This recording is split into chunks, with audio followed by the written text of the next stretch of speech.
वरमाला में जयमाला में अंतर है। जे ना जानेला ऊपर देने कोई दे कि बस माला पहना देना तो ब्याह हो गए। ई देखो माला जयमाला में अंतर है। एकर शुद्ध नाम माला। आप वरमाला जयमाला कहल जाला जब स्टेज लगल रहेला दुल्ही दुल्हा का तो ओके जयमाला कहल जाला। वरमाला कहल जाला तो ऊ माला जब पहने तो शादी का माला रहेला। ई सम्मान का माला है। ई सिर्फ माला है न कि जयमाला है। तो ऐसा ना सोचे कि चाहिए फूल माला क्या हो तो ई अंतिम घड़ी में ना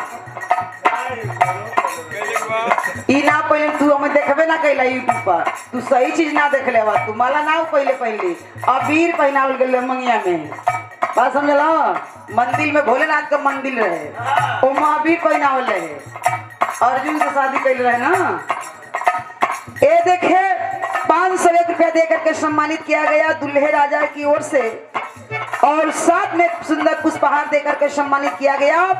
दुल्हा दुल्हन के जिंदगी में भगवान अपार खुशी था लंबी जिंदगी मिले जब तक गंगा जमुना में पानी रहे तब तक पर वधू का जिंदगानी रहे। सबके नमन बंदन अभिनंदन स्वागत है। 100 वर्ष से मास्टर कोनो गीत का संकेत करत हवन कैसे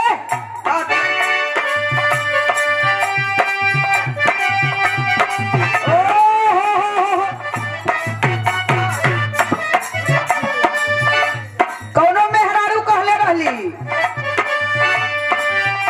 अरे गड़ी गड़ी जाए हो गड़ी गड़ी जाए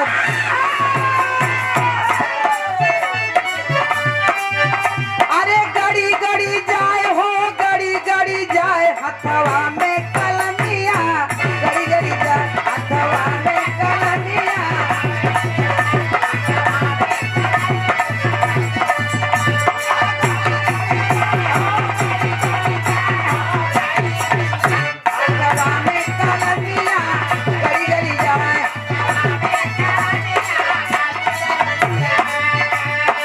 एक बात और कहा गर्दा के मारे डकटरिया में गईली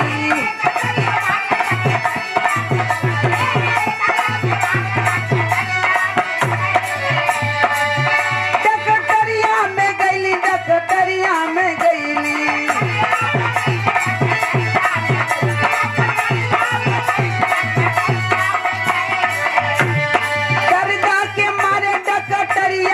गईली डॉक्टर से नजरिया लड़ी लड़ी जा डॉक्टर से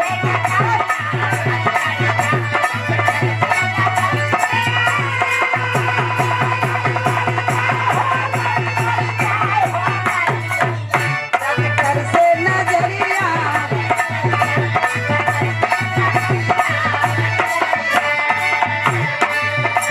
एक बात और कहे दुल्ही दर्दा के मारे हम सड़किया पर गईली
गई सैया से नजरिया लड़ी लड़ी जा।